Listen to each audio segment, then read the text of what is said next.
The Lowe Post is brought to you by Goodyear, helping you discover the road ahead. Goodyear, more driven.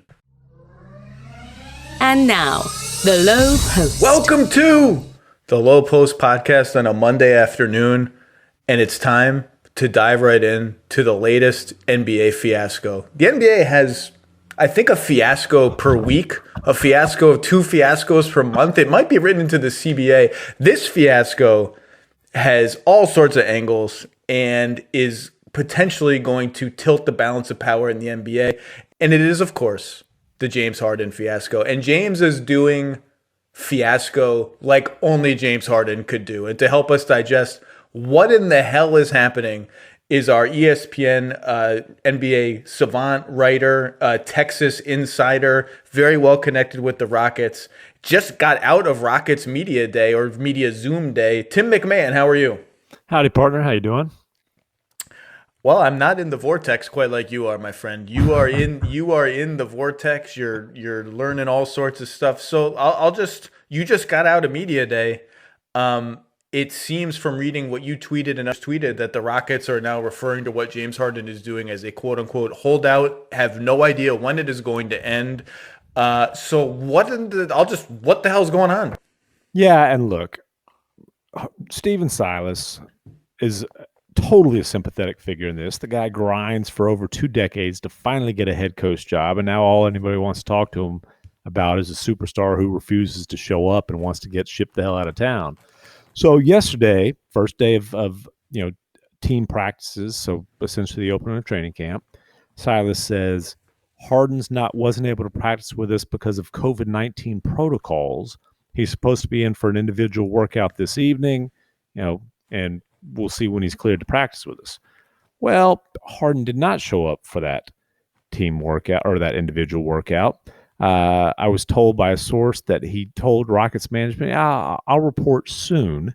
More video and pictures have circulated from him partying in Vegas clubs last night. So Silas doesn't know where Harden is, hasn't talked to him in a while, and this is not clearly about COVID-19 protocols, although I don't think that making it rain in Vegas or attending little baby's birthday party in Atlanta would be letter of the law compliance. I'm pretty sure they wouldn't be, but that's not what this is about. This is about Harden basically saying, not only am I not going to show up, but I'm going to party all over the place, not give a damn who sees it.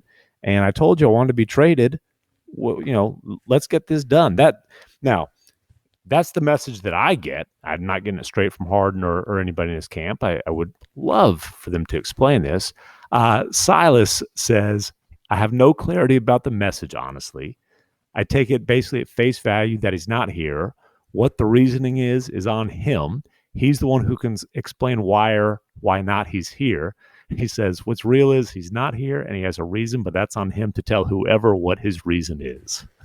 Poor Steven Silas. Well, look, obviously it's about not wanting to be there because he's not there. If James Harden was enthusiastic about the 2021 Houston Rockets and was ready to try to chase a championship or try to chase the conference finals or whatever, he would be with the 2021 Houston Rockets. He is, as you say, and as has been all over social media, not with the 2021 Houston Rockets. It is, in fact, partying without a mask in large groups of people who are presumably indoors all over on both coasts of the country. And in terms of COVID protocols, let me read you a sentence from the 154-page health and wellness guidelines for the 2021 NBA season / potential train wreck that was sent out last week and then updated over the weekend. This is what players are supposed to do from November 27th to December 2nd and on. But because it's assuming that you're reporting by now, which James Harden has not. All Tier 1 and Tier 2 individuals during this time, and players are Tier 1, are required to self-quarantine at home other than for essential activities, e.g. purchasing groceries, medicine, or other necessary supplies, taking children to school, 2, traveling to the team facility for coronavirus testing or medical treatment, if applicable, traveling into the team's market. Pretty sure James Harden has flouted the health and wellness protocols. So the 154 pages he just basically lit on fire. Not to mention, I do have a quote. Does Don Julio qualify as medicine? Look, it depends what you're trying to solve, my friend. As Homer Simpson once said, alcohol, the cause of and solution to all life's problems. A line that is frighteningly accurate. Not only that, look, I don't think the Rockets are ready for a fight yet. I don't think the union has even begun to sort of dive into what in the hell is going on here. But he's getting pretty damn close if he's not already there to breach of contract, because the contract. Oh no, he's there. I don't think anyone's ready to label it that yet, because it's just politically a dumb thing for the Rockets to do, or not the thing they want to do anyway. And as soon as you go down that road, almost no matter what the player's conduct is, the union is going to step in and fight on behalf of the player. But the NBA uniform player contract is pretty ironclad, and it basically says, like, you are paid money. You play for the basketball team, and there's other clauses of the CBA that I was reading today.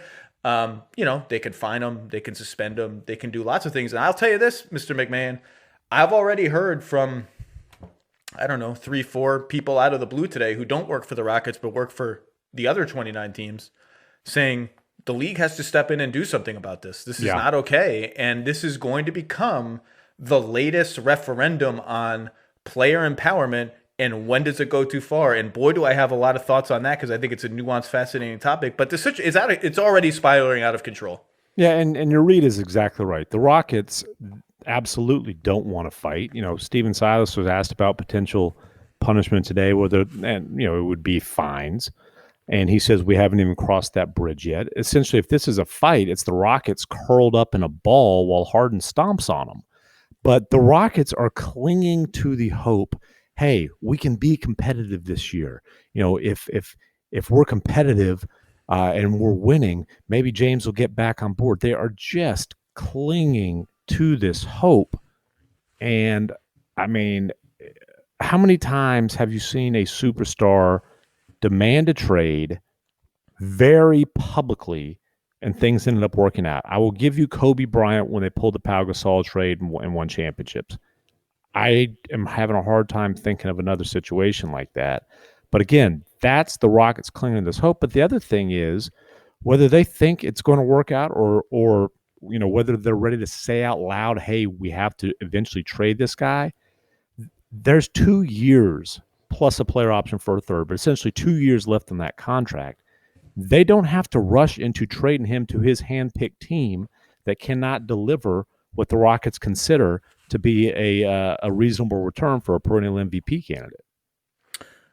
They do have that kind of time. First of all, I just want to acknowledge that PJ Tucker was asked about this at Media Day today, and he said, "I'm here to talk about PJ Tucker," which every time we get an NBA situation, he gifts us a quote. So PJ Tucker saying, "I'm here to talk about PJ Tucker" in the third person is absolutely delightful. Look, they don't want to punish James Harden, because this is what players and their representatives count on. Teams do not want to be known as the team that fined a superstar player or punished a superstar player, because they fear the messaging that sends out to other superstar players that someday they would like to acquire. So they're also just accustomed to kissing James Harden's ass. They've been doing it for 8 straight years, and that's part of what has gotten them into this predicament where he sees that the championship window has almost certainly closed in Houston. Well, the fact that you pounded the table and said trade Chris Paul and a whole ton of picks for Russell Westbrook, and then that thing went up in smoke in a year, might have had something to do with that, James. Well, and that's what's interesting about this, because with the exception of maybe a brief period in which they didn't move away from Dwight Howard as fast as James wanted them to, the Rockets have been his team top to bottom. They've done everything he's wanted. They've built everything to his preferences. And I wonder, I mean, forget the Russ trade, it was a disaster. And the James Harden carousel of superstars has now landed on John Wall. Like, it just keeps on spinning. And James Harden gets sick of people, they get sick of playing with James. Like, this is just what happens. I wonder, I'd be curious your take on this. Like, is any of this happening if D'Antoni and Morey are still there? I think so. You think so? You think it happens regardless? I do think so. Yes. I really, truly think that, I'll put it this way.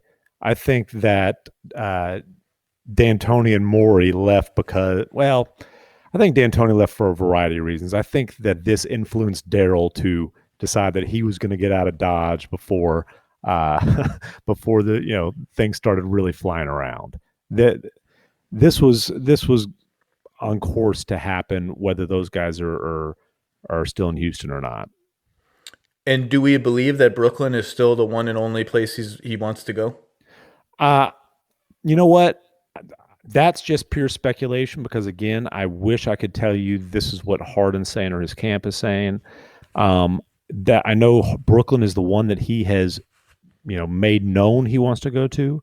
My hunch is that there are other scenarios, or at least one other scenario that I think he would deem to be acceptable and that he wouldn't actively try to prevent from happening.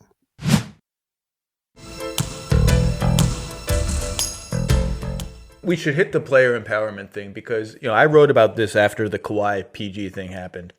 And I've generally been like, the system is so stacked in favor of teams controlling superstar players, from restricted free agency to max salaries to we can trade you at any time and you have no say in it, that I'm generally fine with superstar players exercising their leverage in most ways. And that's what I wrote about in the aftermath of Kawhi. Like, a trade demand to me, or a trade request to me, I get why some people think it's unseemly. It puts teams in a tough position. I've seen very little evidence in the aggregate it actually disadvantages the teams, because they tend to get okay stuff in return for players, and getting anything is usually better than losing a player for nothing. And all that does to me, as I've said before, is sort of even the balance of power, right? It's the balance of power in terms of determining where a player can go has been tilted historically in favor of teams, and the players are tilting it not out of balance, but back into balance. That said, what I wrote in that piece is this.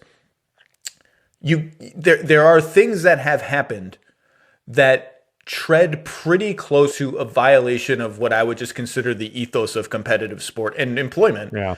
And Jimmy Butler throwing a one-man rebellion until the Timberwolves traded him.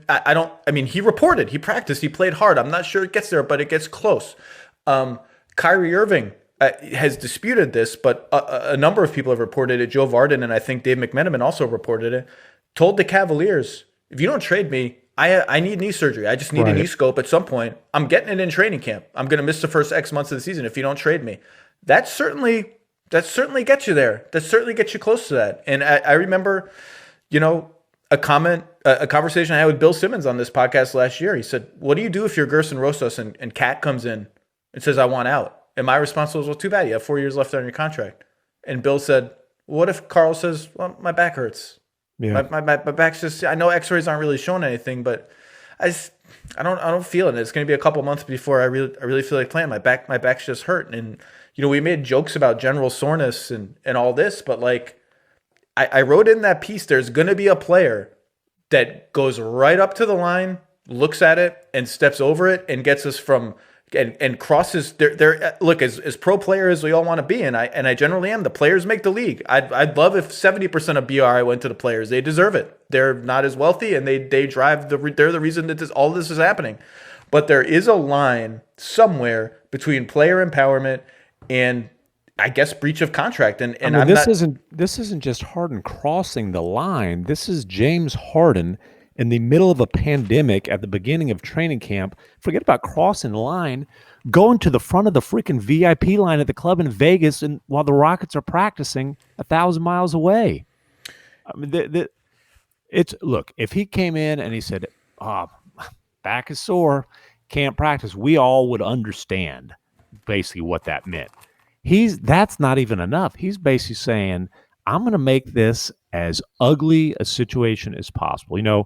I wrote the story weeks ago saying where a Rocket source told me that the franchise was willing to get uncomfortable. Basically, look, you want to be gone. We get that. We're not going to be rushed into it. Willing to get uncomfortable.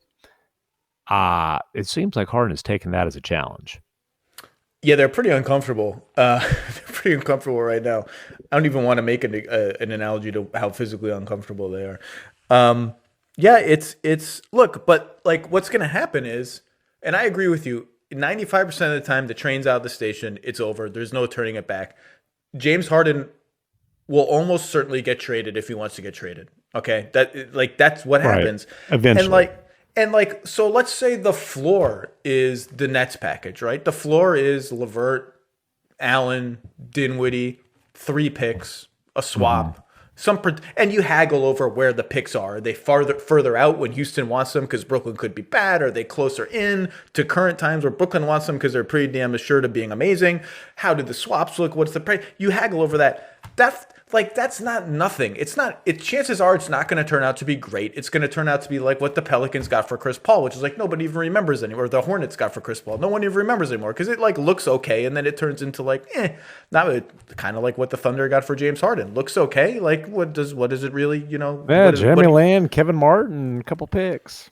Steven Adams. Like that's the one lasting thing, and now he's gotten them another pick in George Hill. So blah blah blah. Chances are, but like it's still some tools to play with. That's not just James Harden walking away from you in 2 years for nothing. And I still think if they don't want the Nets package, I still think another team is going to come in. And we all know what the obvious suitors are, right? Like we can all say them, but James Harden is that good. Like he is that much of a difference maker. He's one of the 6 best players in basketball. He's a walking playoff berth. He's a walking top 3 MVP finish. You can quibble with his postseason record, and I certainly have, and he certainly deserves it. And he's throwing up some stanky stinkers, but the man is amazing.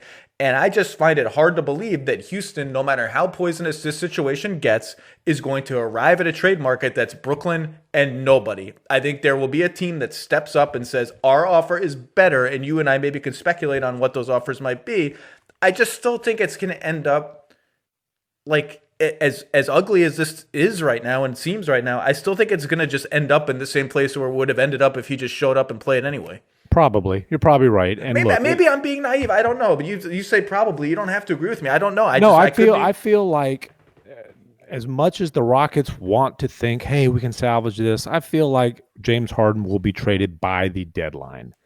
I don't feel like the Rockets can be rushed or will be rushed into trading him for what they consider 60 cents or 70 cents on the dollar from the Nets right now. I don't think they're going to just say, okay, James bullied us into making a bad deal. But I agree with you. Other opportunities will emerge, I believe, by the deadline. But, part of this, though, is that if James is going to be this flagrantly, this big of a pain in the ass when he's not happy, then if you are a team that it might make sense for you and you might think it's worth a shot to get a minimum of 2 postseasons of James Harden, but he doesn't want that, I think it will limit the pool of potential bidders. I'll throw out an example. And let's start with this. The Rockets want, in any return for James Harden, there has to be a young franchise cornerstone type of talent and a Jrue Holiday-esque package of picks. So I'm just going to say, I'm going to put Michael Porter Jr. in the young franchise cornerstone type of talent and a package of picks, and then Gary Harris and whatever you need to make the salaries work. But if you're the Nuggets, I don't think you're willing to take that risk. Yeah, I heard Sins on his podcast last week for that very reason, pitching a 3-team trade with Brooklyn, Denver, and Houston, where Houston gets Michael Porter Jr., but Brooklyn gets James Harden, and Denver gets a whole lot of stuff. I don't know whether I don't even remember the specifics as I'm saying this now. I don't know if it made sense for Denver to do it really, but they did get a lot of stuff. Look, I agree with you. I think James Harden's 31, right? And like there are teams that are concerned about like how he is going to age, how his game is going to age, in part because of the perception and certainly recently the reality that he is out at night a lot. I was going to say, he has not exactly done anything to diminish that perception over this weekend. And look, I loved to go out at night before I had a family and I became a loser. Like I loved going out at night. I had no problem with it. I'm not going to judge, but if I also was not a basketball player that had to play games, and not everyone is Lou Williams who can do whatever he wants and come out and drop 30 on you. That's just what it is. Harden's had a lot lot of hungover 30-point performances, I'd be willing to guess. But But that my doesn't point mean you're is, going to age gracefully. if you were concerned about that, you're more concerned about that today than you were 48 hours ago. For sure. But I've played this game before of sort of like which young cornerstone is actually available to you for James Harden. And I don't want to repeat it because I've done it a couple times on this podcast. Most of the, like, you can cross off most of the names. Most of the names that Houston's going to ask for are a no. And do you think the Heat are giving up Bam Adebayo? No, it's a no. The No. Celtics and Tatum, No, the Jazz and Donovan Mitchell, right? The whole thing. All no's. Jamal Murray, no. It's a no. The Sixers and Ben Simmons. Well, that's why you end up there, and that's why you end up at Porter, and that's why you end up at places like that. That's why people have floated Atlanta. It's just not floated. Just people are, trade nicks are constructing trades. I don't particularly love the Atlanta thing. And the challenge is, like, if you're willing to put every pick in, anybody could get James Harden. Like, why wouldn't Chicago put Levine and Wendell Carter Jr. in every pick in perpetuity and go get James Harden? Well, the answer is you have to have a team for James Harden to play with when you get him, or else he's walking in 2 years. Building around him. He needs to be a finishing piece at this point. And so that's why, it was reported that the Warriors made a call. I don't think that really ever got serious. That's a fascinating, cultural clash there between the way those two teams have sort of approached basketball as an ideology over the last 4 or 5 years. Tatum, no. If they call and are express interest in Jaylen Brown, don't you have to at least? You got to have a meeting about that if you're the Celtics. Like, if it's not Tatum and it's Jaylen Brown and Marcus Smart and a bunch of picks, like, you at least gather people together and take a poll and talk it out. Like, that's reasonable. It's New Orleans and Oklahoma City have all the picks. I don't think either. In theory, Brandon Ingram you could maybe start there with a bunch of picks, and you could get to something that might make sense. That's an offer. How would Zion feel about playing with James Harden? That's it's an offer I've written about in I wrote a column about the Nets fit, and I said, here are some other offers, and I wrote that, and it you could argue it threads the needle between satisfying today and keeping tomorrow somewhat okay, and it just seems like a move that, are they really going to? It's just one of those ones, like, are you really going to do that? So I don't know, and that just brings you to Simmons. And look, I don't care what anyone says now. I just don't. Those two teams are going to talk at some point. That offer is going to come up. It has to. It's too obvious.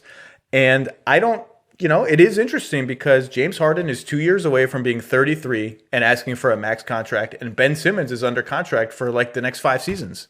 And he's 24 and he just made an All-NBA team. James Harden's better. He's 7, but Ben Simmons is 7 years younger, under team control at a cheaper price for much longer. And they just made all these deals to surround their two guys with shooting. I could see the Sixers reasonably saying, hey, before I upend everything, and the Rockets may even demand more than Ben Simmons. And I could see the Sixers I'm telling you, they will demand a ton of picks without question. And I could see the Sixers saying, no, he's 7 years younger and his contract is what it is. You get nothing more than Ben Simmons and you will like it, and that's it. And maybe they never talk. Maybe it never happens. I find that very hard to believe, but they did just upgrade their shooting to see if it works. And I could see them saying, before we upend everything, let's play 50 games. Maybe we're awesome. Maybe Joel Embiid has his best season ever. Maybe Simmons makes another step. Maybe this whole thing about does he shoot threes, does he not? Like, it's clear that Doc's not going to make that an issue. Maybe that frees him to play inspired with the rest of his game. Maybe with more shooting, we're amazing. But I don't know what the end game is, but I would be surprised even saying all that if at some point the Sixers don't have talks about it. No, I 100% agree with you. Now, the other thing there is the Fertitta-Morey dynamic. I mean, let's be honest. Daryl Morey absolutely quit on the Rockets. Whoa. Talking about, no, he did. I mean, he talked about he needed a gap year, spend time with the kids, and then, slept on it. Next thing you know, he's with the Sixers. I mean, so if you don't think there's hard feelings in Houston about not just the way that Daryl Morey left, but how he, just hopped on that Sixers bandwagon so quickly, there absolutely are. having said all that, it's not like there's a lot of potential Harden deals out there that would make sense. And I think that I think that Tillman Fertitta could get over any hard feelings for Daryl Morey if that is clearly, the best and maybe the only way that they're going to get legitimate value for James Harden. And again, the Rockets still have not gotten to the point where they're at least comfortable saying out loud that they're going to end up having to trade James Harden. But, I think we've seen this movie before. And maybe he'll, you know what? It's not crazy to say, yeah, he's going to report. Because if he doesn't report, then a lot of other things could potentially happen. Fines, suspensions, whatever that nobody wants. And, maybe he's just like, to your point earlier, this is one of the first times where, the coach, the GM, the ecosystem is not exactly as James Harden selected it to be. Maybe he's just not psyched about showing up right now. Maybe some guys went to the bubble late because they're like, you know what, I'm putting it off as long as I can. Maybe he's just putting it off and he shows up and Wall looks all right. Christian Wood's good. James Harden by himself is a walking playoff berth. I don't think Houston's out of line or out of sanity to think if we just get him here, he's a competitive guy. He's an Iron Man. He never misses games. The team might be pretty good. I don't think that's nuts. It just still feels like the horse is out of the barn or whatever phrase you want to use. Are you trying to get all Texan with me? I don't know. I mean, they have horses elsewhere. It's not just a Texas thing to have horses in we've barns. Got the biggest horses in Texas, though. Do you really? You shoot them up with all sorts of steroids? I don't know. I've actually, believe it or not, I have never rode a horse before, but I have been kicked by one. This is true. Ooh. Yes. Where? On your body? Where? I was fortunately not. It wasn't, I guess, not a direct hit. I was a young lad, but I was kicked in the noggin by a horse. Which go ahead and speculate how much that explains things. Hey, look, animals in general, just don't mess with them. Animals, you have these people who have chimpanzees as pets and tigers as pets, and then everyone acts all surprised when the tiger one day is like, I'm a freaking tiger. I'm going to eat you. That's what they do. It's don't mess with animals. Horses. I'm surprised you survived. I've also never ridden a horse. You know what? Don't really want to. Doesn't seem comfortable. Seems like there's a lot of jostling. I'm just not interested in it. Not interested in the experience. Well, I don't really know what else to say. I mean, I don't think there's another sneaky. Well, I actually do two other things I want to say. Number one, I do think not Bam, but I do think another one is Miami has a meeting about Hero. If you could, and I just texted Bobby Marks to check, they can trade their 2025 and 2027 firsts. As long as they change their protections on the 2023 one. And Miami, look, they love Tyler Hero. They don't want to trade Tyler Hero. They don't want to trade. It's not even a no-brainer to trade Tyler Hero for James freaking Harden, who's a top 3 MVP finisher. That's how much they love Tyler Hero. But you have a meeting about it. And maybe Houston loves Tyler Hero. Well, I'll tell you this. It's not possible, but I would love to give a few key members of the Nets truth serum, should such a thing exist. I think there's a Harry Potter truth serum potion. Maybe that could be what we give them. And just ask them, just theoretically, what if the Rockets ask for Kyrie instead? What do you do? I mean, if you're asking for my advice, if I'm the Nets, I pull the trigger on that in an absolute heartbeat. There's no question about that. I mean, that's that's a no-brainer. Right. James Harden's just better, and you don't compromise your future. You keep all your picks. Everything's great. I think it's a home run. It's just the assumption that I have, and that most around the league have, is that KD and Kyrie came as a package. It's just a non-starter. You say it's just not, and I assume that's still true. That would be an incredible. If that actually happened, I think this is the joke we've made for years and years. It will break Twitter. That might actually break Twitter for a minute if that happens. Yeah, and I have not discussed that possibility with anybody with the Rockets, but I do wonder. I mean, if you are look, this is going to be a painful experience, obviously, for the Rockets. If that trade went down, Kyrie would be extremely unhappy. So why would you trade one headache for something that's going to hurt just as much? It just is a fascinating theoretical thing, and that's all it is right now. To be 100% clear, there's nothing to it. It's just sort of like a natural place of speculation that you would I even wrote in my piece, like even if that can't happen, if it goes badly between the three of them, then Kyrie is your sort of like get our picks back card. You trade Kyrie somewhere else down the line and get your picks back. Well, I just don't. I mean, what happens now, Tim? You just zoom into Rockets practice every day and ask the same questions and get the same answers until there's a change. I mean, is this just your life now? I mean, it's a fairly large part of my life. I'd like to think I'm a little bit more well-rounded than that, but that's Of course. not. I don't know if that's the truth. Yeah, it's a strange time. And look, this would be a strange time if we were actually able to show up to the arenas. But now it's like you kind of and Steven's at a certain point, Steven's not going to have anything else to say about it other than like, hey, I don't have any answers. Like I told you guys, I don't know when he's showing up. What do you want? What more do you want out of me? Well, we just kind of play the waiting game, I guess. As the NBA turns. All right, Tim MacMahon, stay safe down in Texas. Don't mess with any more horses. I hope to see you soon, and it's always good to talk to you. And stay on the Harden story, man. You're kicking ass. You're all over it. Thanks for coming on. All right, appreciate you, brother.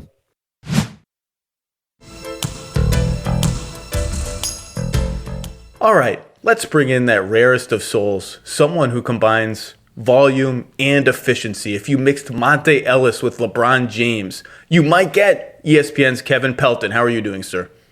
I'm doing well. I'm not sure you'd get complete agreement on the efficiency part of that. I think people have conceded the volume for sure, but... Well, CJ McCollum has some bones to pick with you, my friend, and that's why we're bringing you on. You released your win projections for the 21 NBA season, which somehow begins in 2 weeks. I think the Lakers won the championship 8 days ago, and the season is starting now. And there was, we'll focus on the West today because I did a lot of East last week. The West is loaded with just, well, first of all, it's loaded. Second of all, it's loaded with interesting teams. And a couple of projections, I think, raised some eyebrows or drew some curiosity, and I want to hit some of those teams. So let's start with New Orleans. New Orleans was projected 39 wins on your system, your complex system that I can't even begin to understand. Solid playoff team, sixth in the West. Although as maybe some Portland fans missed, all of the projections are very tight. So you projected Portland ninth, but they're very close to third. So it's all together. I find New Orleans sort of inscrutable. Not a ton of shooting. Made a lot of changes in the offseason. Drew Holiday out, Eric Bledsoe in, Steven Adams in. I think they're going to start, according to what Griff said last week, Lonzo Ball, Eric Bledsoe, Brandon Ingram, Zion Williamson, Steven Adams, which is an interesting lineup, almost totally lacking in shooting outside of Ingram, who I think the jury's still a little bit out on how real his three-pointer was last year. I think it was the catch and shoot part of it, I think, was pretty real. And the depth we can talk about is a little questionable. I find them hard to project, and here's sort of the epitome of it. Number one, it was much ballyhooed that with Zion on the floor pre-bubble, they were kicking the crap out of everybody. It was like plus a gargantuan amount. In the bubble, with Zion on the floor, they got the crap kicked out of them and allowed a defensive efficiency so bad that I thought it was a typo when I first looked it up. And Zion, of course, looked like a mummy, and that was not entirely unpredictable given how his rookie season went. But even if you look pre-bubble at the Zion kick-ass stuff, okay, you referenced this. Mason Ginsberg on Twitter, who covers the Pelicans really well, mentioned this. The Zion starting lineup with Favors, Holiday, Lonzo, and who am I forgetting? Ingram, was beating up on bad teams. And if you break down their efficiency further, they were killing it in transition, and which makes sense given the makeup of that group, and particularly Zion and Lonzo. In the half court, they scored at a really, really bad rate, about 96 points per possession, which is below average. And that, I think, reflects the lack of shooting. And if you drilled even further, as now Coach Stan Van Gundy and I talked about on the Lowe Post, their pre-bubble defense with Zion on the floor, which was so good, I think was largely fictitious based on just randomly awful opponent three-point shooting and some other things. It may have had as much to do with Favors as any other player, Favors returning from injuries, any other player on the team. So given all of that and the new coach and the new players, I just sort of throw my hands up like, I don't know what the hell this team is. But your system seems to think they're pretty damn good. Did that surprise you at all? A little bit. I mean, I would say yes and no. No to the standpoint that dating back to when Zion came back last season, statistical projections have tended to be pretty favorable for them. You know, you remember that before the shutdown, the 538 model had them as a huge favorite to overtake Memphis for that 8th seed back when we thought it was going to be a normal 82-game schedule. Going into the seeding games, into the bubble, they were a pretty huge favorite in the RPM-based projections I did at that point. Obviously fell short for some of the reasons you dictated. They didn't just fall short. They collapsed. Fell on their face like a drunk dude leaving the bar at 3 a.m. It was so bad. The bubble, it was just, I mean, it cost Alvin Gentry his job. Like, they were just ill. They were just not prepared. They looked unprepared to play basketball again. If the bubble were those 8 games were a 100-yard dash, they fell down about yard 60, I think is the answer. And then they played deep reserves for the last 40 yards.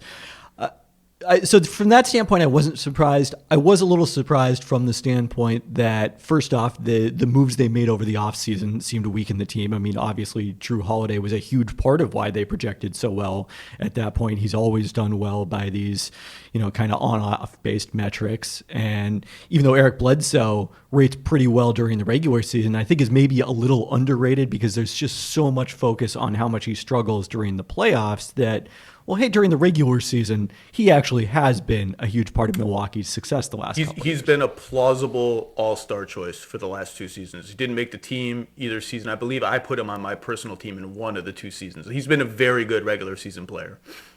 So I think that's a big part of it. And, you also talk about what can't projections incorporate, or at least this particular projection, and fit in shooting is a big one that isn't incorporated. We're just rating the players as individual talents and, haven't come up with a good way to sort of adjust that based on who you're playing with. So if playing Lonzo and Eric Bledsoe and 2 traditional bigs together, shrinks the floor to the point that you can't do anything, then that's not going to necessarily be reflected in these projections. So I was a little surprised from that standpoint that they were in that group of the top 9 teams in the West that, as you say, other than the Lakers, pretty interchangeable projection-wise. Well, and what's interesting to me is I think to score well, that group is going to have to run like all hell. And they certainly have the personnel to do that between Bledsoe, Lonzo, Zion in particular, right? Steven Adams will just beat the crap out of people, box them out, allow everyone else to get rebounds just like he did for Oklahoma City, and the rest of the people will run. And Steven Adams will jog slowly and then come back and play defense. But historically, Stan Van Gundy's teams have not run hardly at all. Their pace rankings, I looked at every pace ranking for a Stan Van Gundy head coach team dating back to Miami: 23, 17, 12, 11, 14, 22, 21, 29, 21, 21, 21, 23. They don't force turnovers, which is a classic way to obviously get out and run. The other way to get out and run, obviously, is to get defensive rebounds. And this was a mediocre defensive rebounding team last year. Zion was a hellaciously bad defensive rebounder, so bad that it doesn't even make any sense.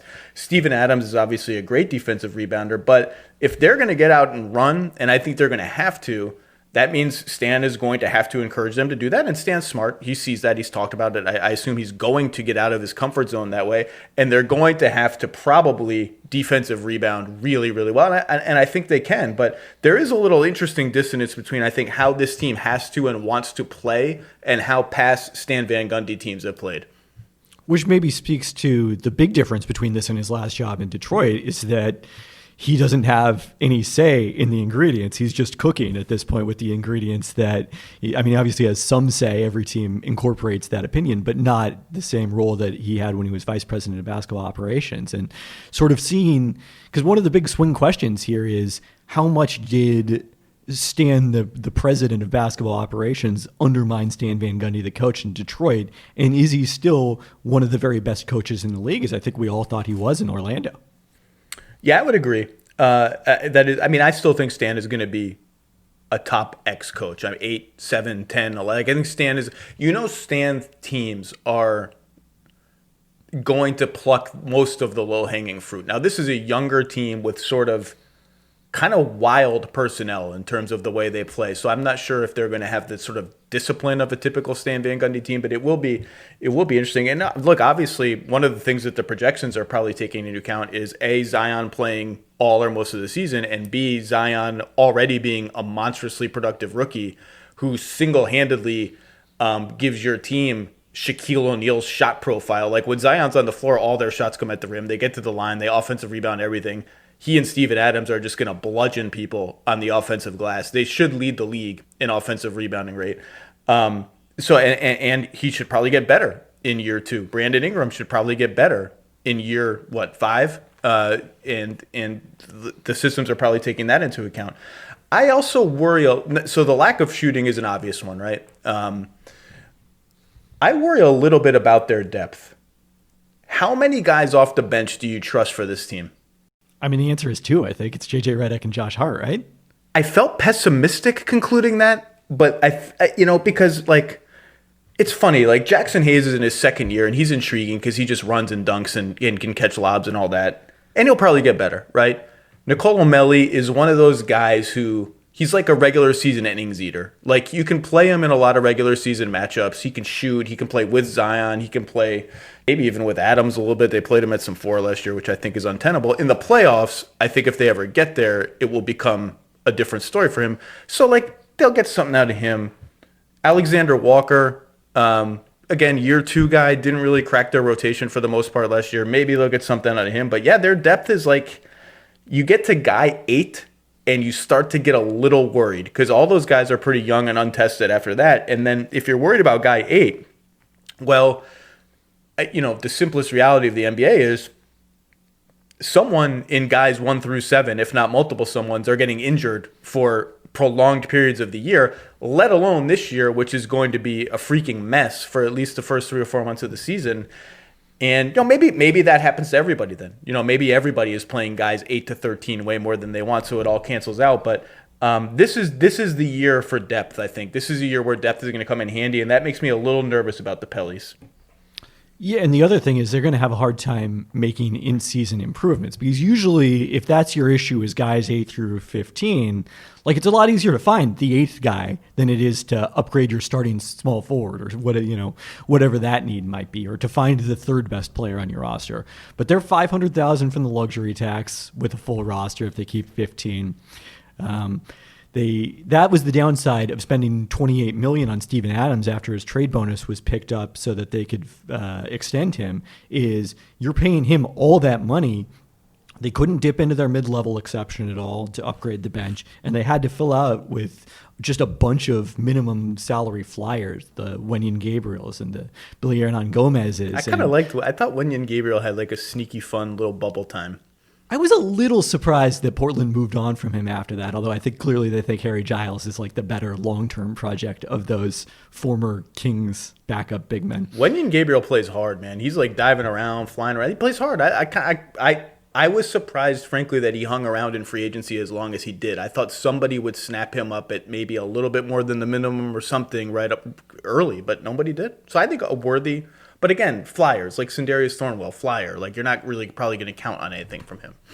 Yeah, so I would have preferred to spend less money on the center position somehow, even if that was maybe slightly less money if someone like Al Horford, and invest a little bit more in terms of the filling out the bench.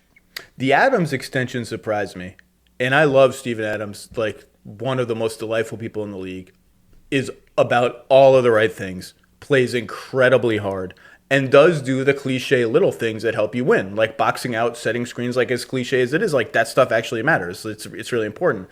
I'm just interested to see. I mean, everyone is fetishizing sort of Zion at center lineups, right? And the more you spend on traditional centers, the less you're aligning your team to play that way. I actually don't think that's big of a deal. I think Zion at center, I think the train got out of the station a little early in the media, and I'll include myself in that, for reality. Like it's going to be tough to live defensively with Zion at center, even though you can switch, like you can try to do some things and we'll see it, but it's just a center who can't shoot at all. Like Steven Adams is like a floater. That's it. That's as far as his range extends in games. Like he shoots threes in warm-ups. That's cool. Like in games, it's floaters. I just didn't expect them to spend that much money. And like Steven Adams has had a lot of bumps and bruises in the last couple of years and has looked pretty creaky at times. Like that deal made me a little nervous. Yeah, and to commit to it without seeing what the fit looks like whatsoever. It's interesting because I think there was a happy medium. As we talked about, they were better with Zion and Favors, despite the fact that Favors isn't really a stretch option. he's a little bit more than Steven Adams, but not a full stretch option. But there were other directions you could have gone at center. Horford being one of them. Could they have tried to get into a Miles Turner sign-in trade involving Gordon Hayward? Like, you've mentioned on the pod that the Celtics were exploring interest in Turner. That would have been someone I would have been looking at New Orleans, because he seems like an ideal fit in terms of age and skill set next to Zion. Well, there have been reports that New Orleans has sniffed more than sniffed around. Whatever is the next step of sniffing around Miles Turner before, and I believe those reports to be true, but I don't know. I think they're old. I don't know how serious it was this time around. I feel like this is a team that I've gone back and forth so many times on them. Their pre-bubble play, I was ready to say this could be in an 82 game season, like a 47, 48 win kind of team. Now I'm finding myself pulling back a little bit. We'll see. I mean, a lot of it just depends on, like, if Zion is this good and is even better than he was last year and plays, make up a number, 58 games, 60 games, like, maybe that's the only thing because and part of it is he's got to get in shape and play defense, because he can't, if Zion, who looks like he did in the bubble, is not going to help you win as many games as he should. And we know it's in there. He was a force defensively at Duke. Obviously, the responsibilities are very different in the defensive end in the college game than they are in the NBA. But that was one of the biggest reasons we were so excited about him, is all the steals and blocks he was racking up at Duke. And we just didn't see that same player in the NBA. But yeah, he's projected for 56 games in the projection. So I think that's about right. The number. Yeah. I mean, one thing they have going for them is that, as I just talked about with Tim, the Rockets are in a state of, we'll just be polite and call it disarray. It's not going great in Houston. And the team that I want to talk about now is, I think, one of the other big wild cards in the league, and it feels crazy to say that, but I don't know what to expect from the Golden State Warriors. And you have them projected, let me keep scrolling down, Kevin. You have them projected 14th in the Western Conference. Basically, you have them projected as a whole bunch of scrubs, Kevin Pelton. That's what you have labeled the Golden State Warriors. I'm putting words in your mouth. 31 wins, 9% chance of making the playoffs. Obviously, these projections were done after Klay Thompson's injury. Their starting five is going to be Curry, Wiggins, Oubre, Draymond, ? I'll just pencil in Marquise Chris. I like the season he had for them last year. I'm going to pencil him in. Maybe Wiseman takes the spot early. Maybe he takes it late. Maybe he never takes it. Maybe Kevon Looney, Steve Kerr's all-time favorite player, gets the starting spot. I don't know. Off the bench, Brad Wanamaker was an interesting little signing for them. I like that one. Can play next to Steph. Helps you play Draymond at center. Bazemore, I thought, was a really important signing for them. We can talk about him if you want. Eric Paschall, I put first-team All-Rookie. I like him. No one else I particularly care for other than their centers, who are okay. So their depth is so-so. I just don't know what to make of this team. I picked, and part of the struggle is I don't know what to make of how they started the season last year and what it means for this year. So they were 1-3 when Steph broke his hand. All three losses were complete whitewash blowouts, like just destructo mode blowouts. Their starting lineup in those games was D'Angelo Russell, Steph, Glenn Robinson III, Draymond, and just a poo-poo platter. They switched the center every game 4 times in a row, I think. Is that worse than Curry, Oubre, Wiggins, Draymond, poo-poo platter? I think it probably is a little bit worse. I think this year's lineup is more dynamic, more athletic, can run more, can cause a little more havoc, despite the downgrade in shooting from D'Angelo Russell to whoever you want to put in his place in this lineup. I still look at it and I'm like, I'm intrigued, because Wiggins, Oubre, Draymond is gonna be the most athleticism, and in terms of Draymond pushing the pace, that kind of all court speed and game that they've had there. I mean, not the most athleticism, but it's just like, it's an athletic, rangy, kind of fun lineup. But I just don't, the lack of shooting, just like we talked about with New Orleans, could be troublesome unless Wiggins or Oubre really pop from 3-point range. I just don't know what to make of this team. And you have them, you must have been surprised that they came in this low. I had really started to run some projections after Clay went down, and so I had a sense that it was not going to be good in terms of that. I didn't know if it would be all the way down in 14th, and this is a case where that does kind of accurately describe where they are in terms of the actual projection relative to everyone else. Now, there's a lot of uncertainty still at that point, but yeah, it's not a we're just on the fringe of the playoffs, but happen to be outside of it kind of projection. I mean, I guess the system is probably looking at what Draymond did last year and looking at his age and making the opposite assumption that a lot of people in basketball are making, which is that is the common assumption is, well, Draymond will just bounce back because the games matter now, and last year was an aberration. I would bet your system is making the opposite assumption that was indicative of a player who may start to be in decline now.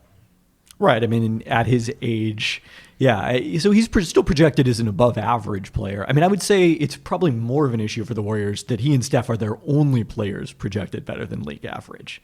And the question of who's the third best player on the Warriors, I assume it's Kelly Oubre, but it's not a great question for them. No.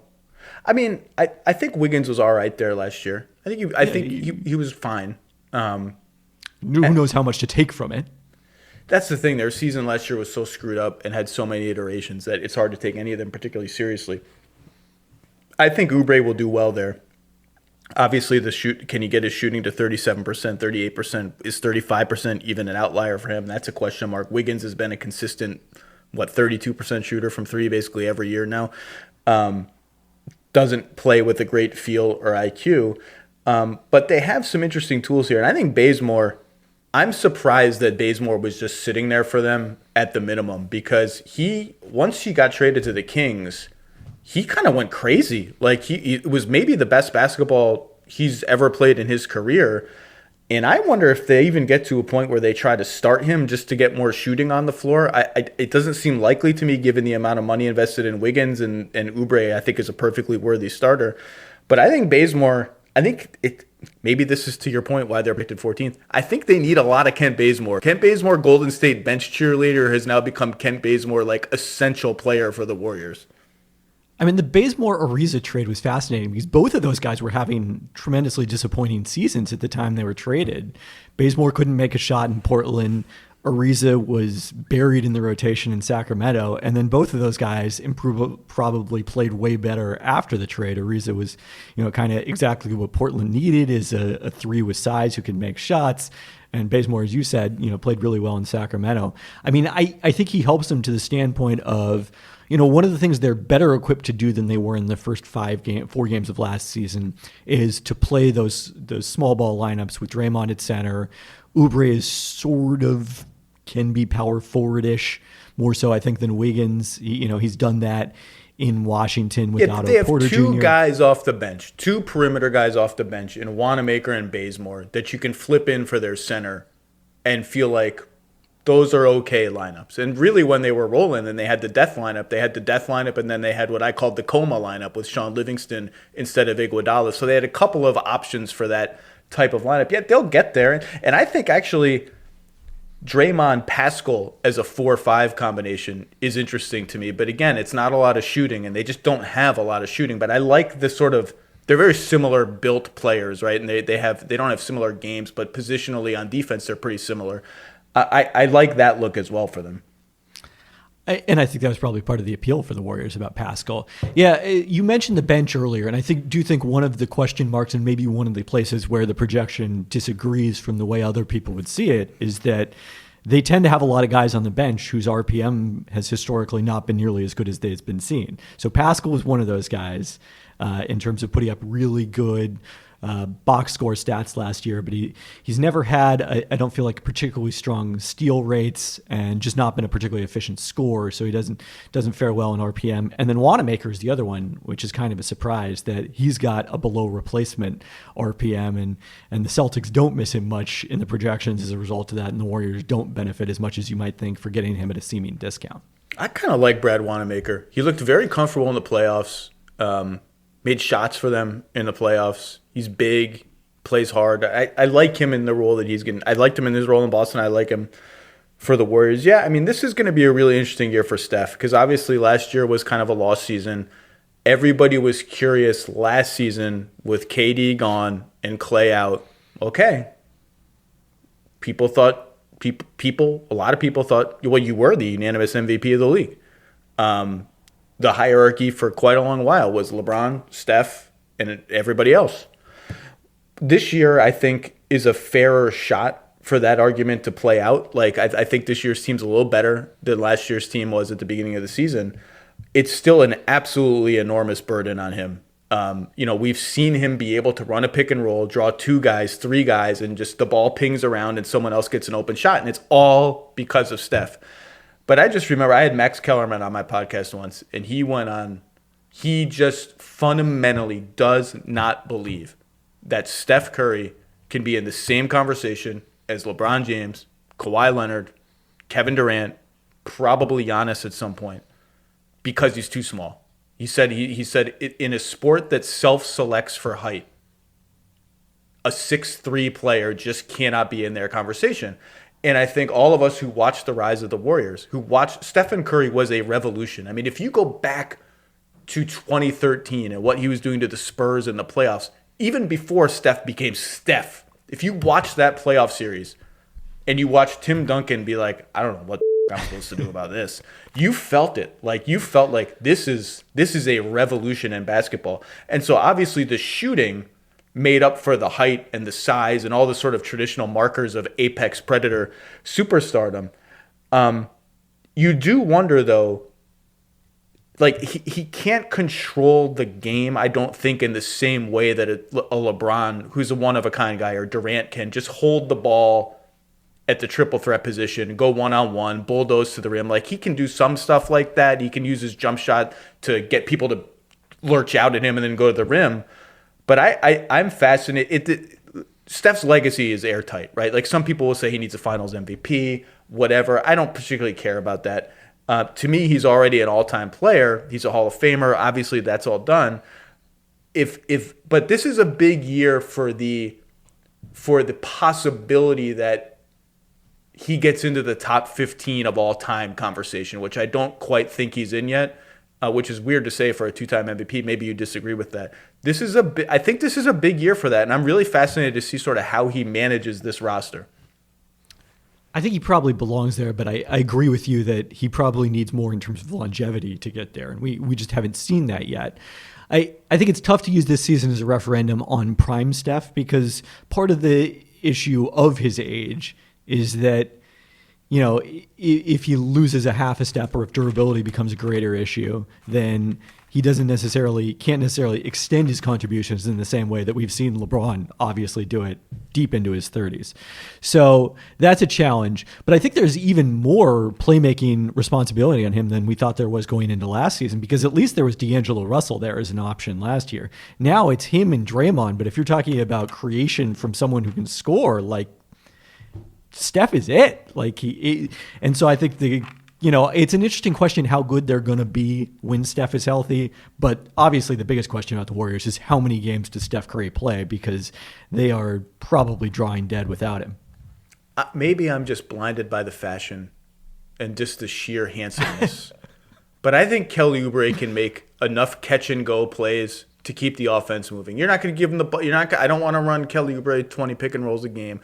I'm just saying, if Steph breaks down the defense and kicks the ball to Kelly Oubre, he's just crazy enough, and I mean that in a good way, just like super confident. I mean, nobody talks trash a little bit above their stature in the NBA better than Kelly Oubre. Kelly Oubre will talk trash to anybody, and he does not care about the repercussions. So I'm confident that he can kind of keep the offense moving. I haven't done my playoff picks yet. I just know that I'm with the Pelicans and the Warriors are in the same stratosphere to me, where I am not yet convinced, pending Houston and some other things, that this is a playoff lock by any means. And your projections sort of bolstered my gut. And I picked them to miss the playoffs last year, and my gut felt similarly queasy. Let's talk about one more team real quickly that your system was very high on, projecting them third in the West. And you, I think, correctly pegged them as sort of a forgotten team, and that's the Utah Jazz, who will get Bojan Bogdanovic back healthy, re-signed Jordan Clarkson, and reacquired old friend Derek Favors to be Rudy Gobert's backup and probably sometimes starter. They have like 5 different plausible starting lineups. I think I know which one they will go with, but the sheer number of plausible starting lineups I think bodes well for their ability to win a lot of games. And all of their core lineups, or most of their core lineups, were excellent last year. And so obviously Mike Conley will be back. And they had the weirdest season in the league last year. They had super high expectations. They got off to like a 500 start. Then Conley got hurt. They went crazy. Then Conley came back, and they sort of went up and down. Then, of course, in the playoffs, they destroyed Denver, looking like the greatest offensive team since the Harlem Globetrotters. And then they lose 3 games in a row. Mike Conley's buzzer beater rattles out, and they're out of the playoffs. I really like this team. I'm not necessarily ready to say they're like a title contender, but I think they're right one rung below. I just think they're rock solid. I think they're deep and they're not going to beat themselves. They don't have a weak spot like what happens when Gobert sits, kind of weak spot. I don't think they have an obvious sort of like these are their 12 minutes a game where they're vulnerable. I just think they're a rock solid team. Yeah, I mean, that Conley shot is one of the fascinating what-ifs in NBA history. I screamed. I shrieked. I jumped off my couch and shrieked. I mean, if he makes that shot, the Nuggets aren't there to beat the Clippers. I shrieked when Torrey Craig took the layup. First, that was like a pre-shriek. And then I somehow missed that. I was like so caught up in what had happened at the other end of the court. That was Donovan Mitchell turning it over? Gary Harris poked it away from behind, I think. Yeah, that I somehow like was looking down, didn't pay attention, and then when I look up, the shot is going up from Conley, and I'm like, wait, where did that come from? I emitted a noise that could just be best described as a shriek. I don't think it's a noise I've ever made before or since. It frightened my wife, who didn't understand why I was reacting this way. It is one of the all-time glorious NBA sequences for just sheer, absolute madness. But it's a huge sliding doors moment in the history of the league, because if Conley makes that shot, the Nuggets aren't there to play the Clippers and to come back from that 3-1 deficit. Who knows what happens with the Clippers playoff run? Is Doc Rivers still there? He's not in Philly. Like, there's just all these tentacles that are coming out from this one shot. And it was down, man. It was down. It was down on TV. People who I talked to who were at that game, sitting with the right vantage point, like behind Mike Conley, all thought it was down. I just can't imagine if I were Tim Connolly or Dennis Lindsey, I probably would have just fainted. Like, I would have needed medical attention. I don't know how you run a team, watch that happen, and just like trudge back to your hotel room. I don't know what I would have done. I mean, our buddy Seth Partnow last year during the playoffs was just like thrilled to not be going through the emotions of the playoffs now that he's joined us in media at the Athletic. I think if I worked for the Jazz, I think there's like a 60% chance I would have violated the bubble and like brought down the whole league. Like somehow, just in anguish, I would have ruined the whole thing. No jury would convict. So one of the things that changed because of that is now Denver is seen as this team on the ascent, which, you know, I think they are with their young talent, because they got to the conference finals, because they upset the Clippers, took a game off the Lakers in a competitive series. And I think Utah is seen as a different tier than them, even though they played evenly over a 7-game series. Both teams had some pretty crucial injuries in that series. Gary Harris came back midway through. Will Barton was out the whole series. Bogdanovich on the Jazz side.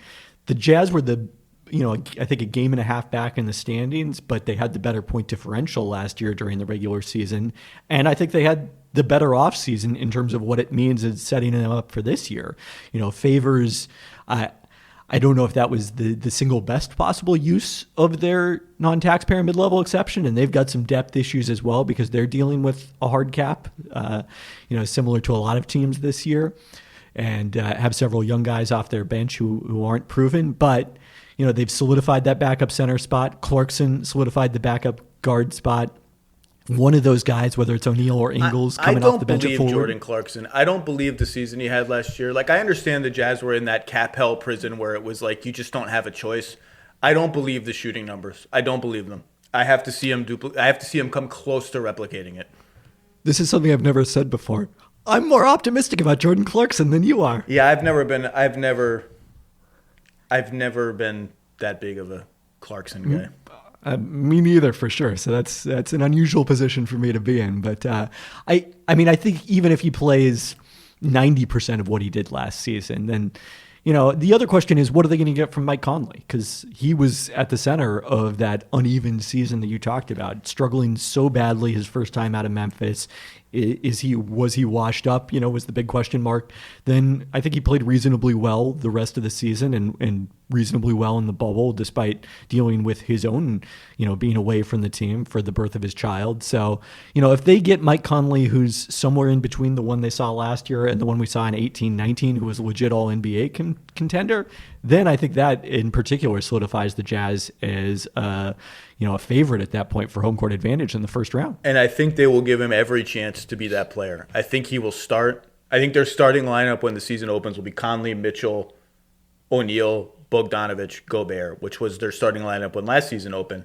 Interestingly, their starting lineup that they used when Conley was injured, which is Ingles in place of Conley, so no true point guard, was plus 14 per 100 possessions. It was one of the best lineups in the league, and I thought, well, maybe that'll be grist for like Mike Conley becomes sixth man, and that's the way it works. Now he's less sort of central in that role with Clarkson also coming off the bench as another ball handler, but my indications are that they're going to give Conley a chance to start, that will be their starting lineup.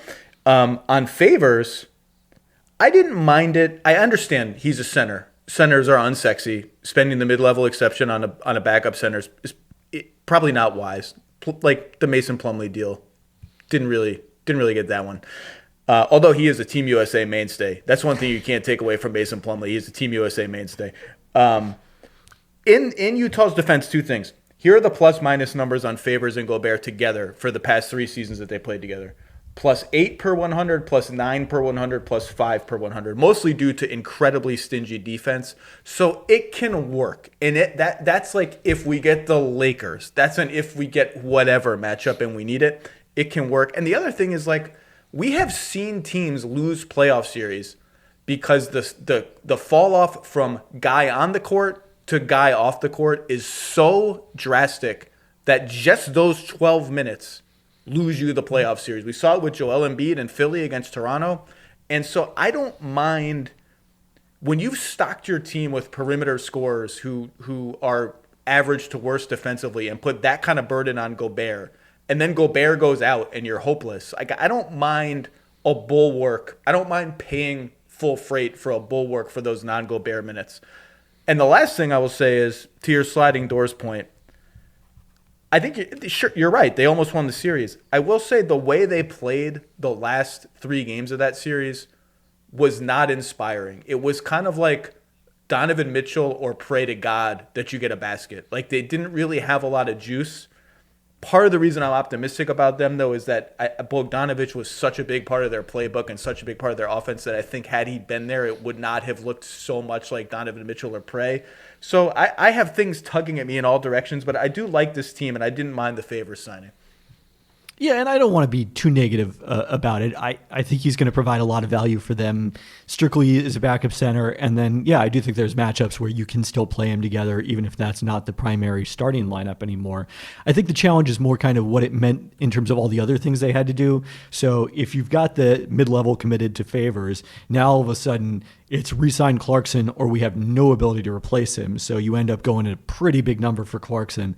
And then they gave up 3 second-round picks to get off of backup centers. Yeah, Ed Davis and Tony Bradley to make sure that they could do this and not have to have an issue with the hard cap. So it was kind of the secondary effects more than the contract itself. I guess we should also mention the fact that Rudy Gobert is extension eligible, and there has been nary a word, first time I've ever said the word nary, I think, in my life, nary a word about a Gobert extension. I am betting that the two sides get something done and this does not become a festering issue, but the silence on it has been interesting. But look, KP, you probably have like 4 different columns to write between now and tomorrow.